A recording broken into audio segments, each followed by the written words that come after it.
శుక్లాం భరధరం విష్ణుం శశివర్ణం చతుర్భుజం ప్రసన్నవదనం ధ్యాయేత్ సర్వవిఘ్నోపశాంతయే అగజానన పద్మార్కం గజానన మహార్నిశం అనేకదంతం భక్తానాం ఏకదంతముపాస్మహే. ఓం గం గణపతయే నమః. ఓం శ్రీమాత్రే నమః. ఓం శ్రీ గురుభ్యోం నమః.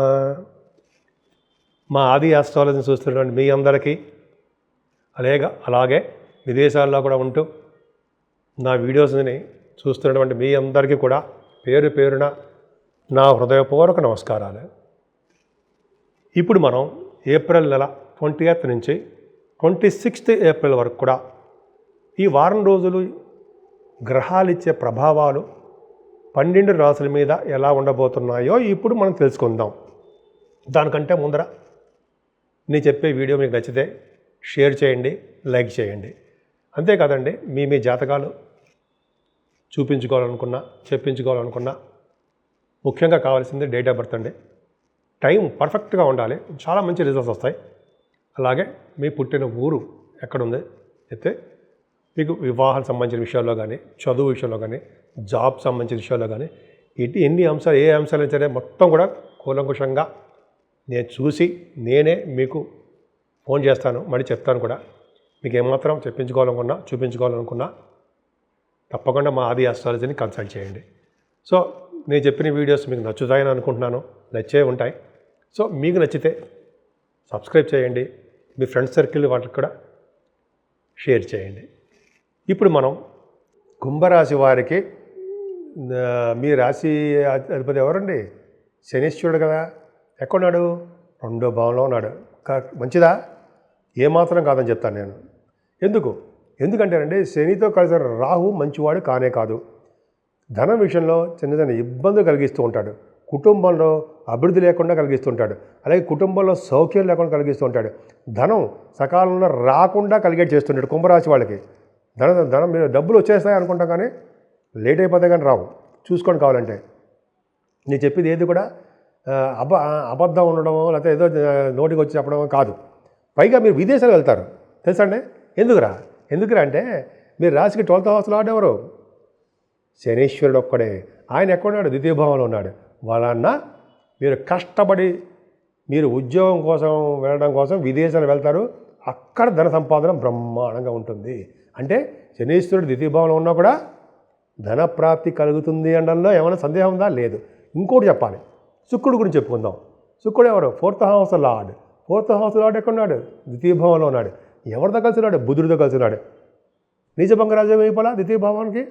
4th హౌస్ లార్డ్ 2వలో లేడు అంటే ఫారిన్ కంట్రీస్ అయ్యి సరే. ఎంత మీరు వద్దురా బాబోయ్ అన్నా కూడా విదేశ పర్యటన జరిగి తీరుతుంది. మీరు అది మిమ్మల్ని తీసుకెళ్తారు, విదేశాలు వెళ్తారు. సో అందరికీ కాదండి, మీ జాతక ప్రకారం కలిసి మీ జాతక ప్రకారం ఉండుంటుంది. ఇంకో విషయం, ఎందుకంటే రాహుతో కలిసినటువంటి శనుడు ఎప్పుడైనా సరే రాహు కనెక్ట్ అయి ఉంటేనే విదేశాలు వెళ్తారు. ఈ రాహు చక్కగా శనితో కలిసి ఉన్నాడు, శుక్రుడితో కలిసి ఉన్నాడు, డెఫినెట్గా మీరు ఫారిన్ కంట్రీస్ వెళ్ళి తీరుతారు. వెళ్ళడం వలన మీకు మంచి జరుగుతుంది తప్ప చెడు జరగదండి. ధనం విషయంలో ధనం సంతృప్తిగా ఉంటుంది. కానీ మీ స్నేహితుల వల్ల కాదు, స్నేహితులకి, మీ శ్రేయోభిలాషులకి, మీ భార్యాభర్తల విషయంలో తగాదాలు, మనస్పర్ధలు వస్తాయి. ఎందుకు? మీ మాట దొరుకుతుండడం వల్లనే అన్నాను. మీరు ఏమనుకోకండి. సింహరాశి వాళ్ళకి, అదే మీ కుంభరాశి వాళ్ళకి కోపం ఉంటుంది, కొద్దిగా మాట ఇది ఉంటుందన్నమాట. కొద్దిగా జాగ్రత్తగా ఉండాలి. మీకు తిరుగులేని మనిషి అయిపోతారు. చక్రవర్తిలా ఉంటారు అంటారు కదా, అలాగే మీకు తిరుగులేని మనిషిలా ఉంటారు. కొద్దిగా మాట కంట్రోల్ ఉంచుకోండి. సరే, పక్క పెడదాం. మీ తమ్ముడికి చాలా బాగుంటుంది తెలుసా అండి. అలాగే సప్తమాధిపతి అయినటువంటి రవి 3వ భావంలో ఎగ్జాల్టేషన్లో ఉన్నాడు. అంటే మీ భార్య గారు కానీ భర్త గారు కానీ విదేశీ పర్యటన చేస్తారు. అదే దగ్గర ప్రాంత ప్రయాణాలు చేస్తూ ఉంటారు. అలాగే మీరు కూడా బిజినెస్ల రీత్యా లేదా మీ భార్యాభర్తలు కలిసి ప్రయాణాలు చేస్తూ ఉంటారు. అది గొప్ప అదృష్టం. వాహనాలు కొనుక్కుంటూ ఉంటారు, తెలివిగా ఉంటారు, మీ తమ్ముళ్ళు కలుస్తూ ఉంటారు, కమ్యూనికేషన్ స్కిల్స్ డెవలప్ చేసుకుంటూ ఉంటారు, పట్టుదల పెరిగిపోతుంటుంది. పట్టుదల పెరగడం ఏంటి? మీరు చేస్తున్న పనులందు పట్టుదల. అంతేకాకుండానండి, మీకు శుభవార్తలు కూడా వారంలో వినడానికి అవకాశం ఉంది. 4th హౌస్లో గురుడు తప్పదని అనండి. నేను 3వ భావంలో కంటే 4th భావంలో యోగిస్తాడు. 2nd house lord అయ్యాడుగా. ఇది కూడా చూడండి, 2nd హౌస్ లార్డ్ ఎక్కడున్నాడు? 4th భావంలో ఉన్నాడు, ఫారిన్ కంట్రీస్. మీరు ఎలా కుంభరాశి వాళ్ళు ఎలా చూసుకున్నా సరే విదేశీ పర్యటన మీకు రాబోతోంది. Short journeys short period of టైంలో విదేశ పర్యటన మీరు ఏదో విధంగా చేసేస్తారండి. ఏదో విధంగా అంటే చదువు రీత్యా, బిజినెస్ల రీత్యా, షూటింగ్ల రీత్యా, వ్యాపారాల రీత్యా, మీ సినిమా ప్రోగ్రామ్స్ పాటలు పడతారు అక్కడ ప్రోగ్రామ్స్ రీత్యా వెళ్ళి తీరుతారు. కొద్దిగా ఆటంకాలు ఎదురైతే పని సక్సెసే. ఆరంభంలో కుజుడున్నాడు కదండి మీకు మాటల ఆరంభం భయంగా చెప్పాలండి. చతుర్థ భావంలో గురుడు కూడా వాహనాలని, ఆభరణాలని, సంగీతంలో దిట్ట అనే అవన్నీ మీకు ఇస్తాడు కదండి. మాటల తల్లిగారి ఆర్థిక పరిస్థితి చాలా బాగుంది. కంఫర్టబుల్నెస్ ఎక్కువ. ఈ 5th హౌస్ లార్డ్ కూడా శుక్రుడు బ్రహ్మాండంగా ఉన్నాడు కదండి. ఎగ్జాల్టేషన్లో బుధుడితో కలిసి ఉన్నాడు కదా. అంటే మీ సంతానం వల్ల ధనప్రాప్తి, ఏదో విధంగా మీకు సంతానం ధనప్రాప్తి కలిగిస్తారు. అంతేకాకుండా మీరు స్టాక్ మార్కెట్, షేర్ మార్కెట్ అంటాం కదా, స్పెక్యులేషన్ కలిసి వస్తుంది. మీకు డబ్బులు సంపాదించుకుంటారు. అందరికీ కాదుండే మీ జాతకాలు ఇచ్చే ఉంటుంది. ఏదైనా భావంలో కుజుడు అనారోగ్య సమస్యలు కూడా మీకు ఇవ్వడానికి అవకాశం ఉంది. శత్రుభయము, రుణభయము, రోగభయాలు పొంచి ఉన్నాయి. ఎందుకని? కుజుడు నీచ స్థితిలో ఉండడం వల్లే. అసలు కుజుడు భావంలో అంటే ఇటువంటివి ఉంటాయా?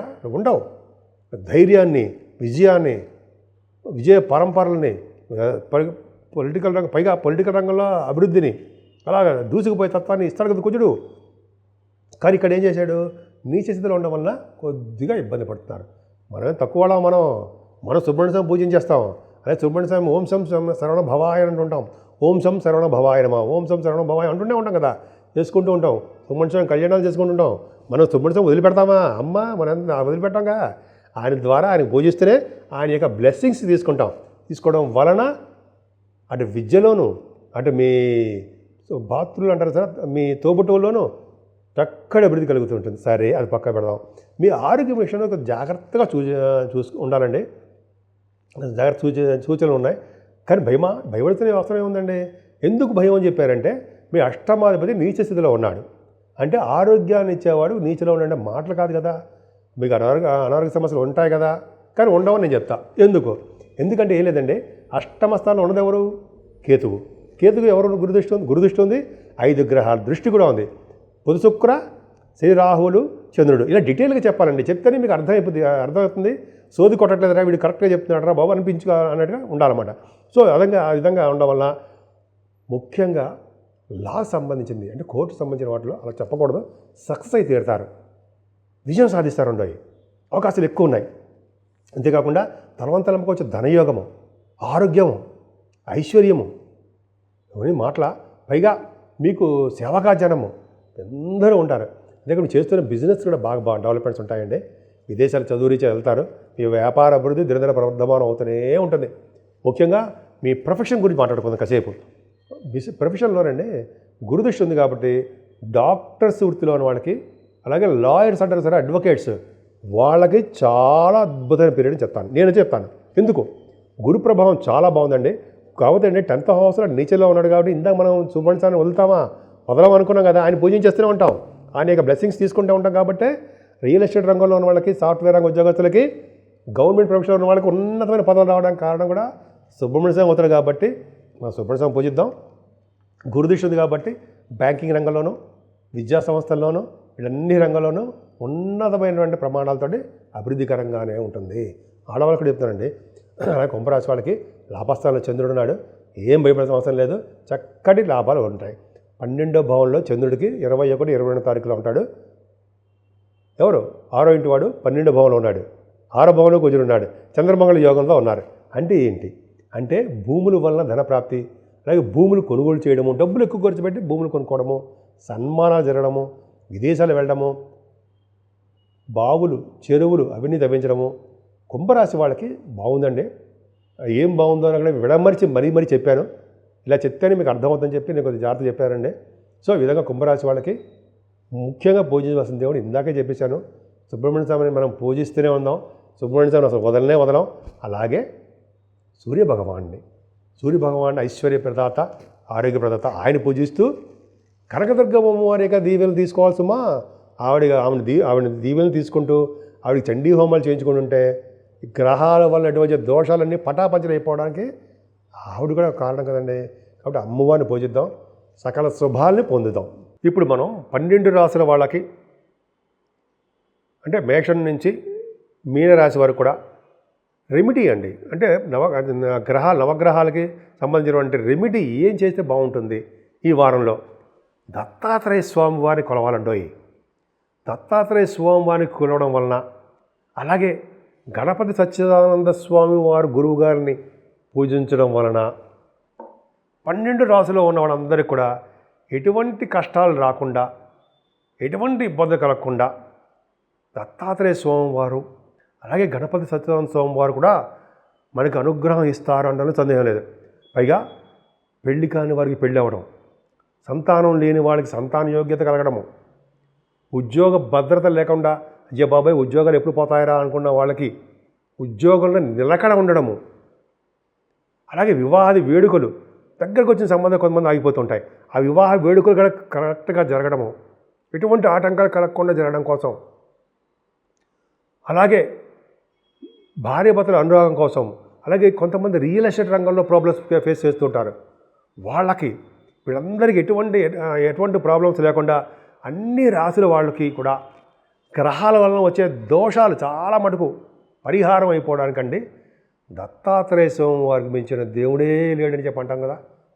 బ్రహ్మ విష్ణు మహేశ్వరుల యొక్క స్వరూపము శ్రీ దత్తాత్రేయ స్వామి వారు. నాకు చాలా ఇష్టం దత్తాత్రేయ స్వామి వారు అంటే. అలాగే గణపతి సచ్చిదానంద స్వామి వారి యొక్క శిష్యుని కూడా నేను 1977 నుంచి. సరే అది పక్కన పెడతాం, తర్వాత చెప్పుకుందామండి. ఆ గురువుగారి యొక్క పూజించడం వల్ల, గురువుగారికి బ్లెస్సింగ్స్ ఉంటారండి. ఏ ప్రాబ్లమ్స్ లేకుండా ముందు ఆయనే కాపాడేస్తుంటారుగా మనల్ని, ఆయన కాపాడుతుంటాము. అలాగే దత్తాత్రేయ స్వామి వారి యొక్క అనుగ్రహం తీసుకోవడం వలన, అలాగే అమ్మవారి యొక్క కనకదుర్గ అమ్మవారి యొక్క బ్లెస్సింగ్స్ తీసుకోవడం వలన, అమ్మవారికి చండీ హోమాలు చేయించుకోవడం వలన మనకి ఎటువంటి కష్టాలు రాకుండా ఈ దత్తాత్రేయ స్వామి వారు, మన గురువుగారు గణపతి సచ్చిదానంద స్వామీజీ వారు, అలాగే అమ్మవారు కనకదుర్గ అమ్మవారు, వీళ్ళందరినీ పూజించడం వలన అసలు మనకి ఏమైనా కష్టాలు ఉంటాయంటారా? ఏ మాత్రం ఉండవు. భగవద్గీతలో కృష్ణుడు కూడా చెప్తారు కదండి మనకి. సో ఈ విధంగా కష్టాలు రాకుండా మనల్ని సర్వదా కాపాడే స్వామి దత్తాత్రేయ స్వామి. సో ఆయన పూజిద్దాం, ఆయన యొక్క అనుగ్రహానికి మనందరం పాత్రలు అవుదాం.